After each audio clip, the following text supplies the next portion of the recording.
Hello guys, it's William. I'm from the Hollywood channel, but obviously I couldn't make a video, so Papa has allowed me to use his channel. And today I'm here with my brother Charlie. Lay down. Stop! No, that's not right. But I was just laying down so I could see come out of bed. Okay. And the glasses don't work up close. Alright, well today we are going to be reacting to a video made just today by one of our favorite people on YouTube. TikTok, draw my life. Easter Bunny. From my life TikTok. The Easter Bunny. We are going to be doing medicine. The Easter Bunny's not gonna be scary. Like oh no, it's war. It's a scary It's Tuesday, dude. Scary Tuesday. So the Easter Bunny's all been nothing but scary little bit. The class was in complete silence, pretending to concentrate on homework. But you could see the nervousness in the air and the stealthy glances at the clock. I'm always scared. The children were like a troop of soldiers ready to go into battle at a signal. However, in this case, it was a war of everyone against everyone. Mary knew that, and she wasn't willing to let anyone beat her. As soon as the bell rang, they all dropped their pens and ran to the door. She was sitting at the nearest table and was the first one out. She had it planned from the day she chose her desk. It was her favorite holiday of the year, after Christmas, of course, and it was worth spending the year in the front row to be the first to arrive in the courtyard. The sun was shining. It was the perfect day. She picked up one of the baskets and went in search of her precious treasure, Easter eggs. Although they were clumsily hidden and there were plenty for everyone, the competition was fierce, and the longer it took, the less there would be left. She heard all around her the joyful cries of those who had already found some, and she got more impatient. She decided on the wisest strategy, splitting up and searching in remote places where there were fewer classmates.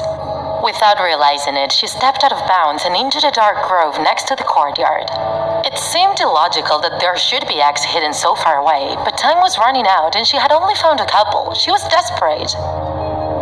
Mary could hardly hear the screams of the other kids in the distance, and her footsteps echoed over the ground and the leaves. Suddenly, she noticed other footsteps beside her and turned around. In front of her, there was a big rabbit, as tall as an adult, standing and looking at her. His mouth could be seen despite his costume. Cold, you're going the wrong way. Mary listened to the stranger and retraced her steps, while he followed her. When she reached some stones at the edge of the grove, she smiled confidently and bent down to look. Hot, you're getting close. The rabbit bent down too, very close to her. She finally found a prize, 2 brightly painted eggs that she kept in her basket. The rabbit smiled through the costume and patted her face. Excellent. Now go back to your friends. There's nothing else here. That same night, Mary went to bed later than usual, but she fell asleep right away, worn out from the exhaustion and the chocolate binge. Her parents, Mr. and Mrs. Lin, were a young couple who knew how important this party was for her, and they let her do anything she wanted.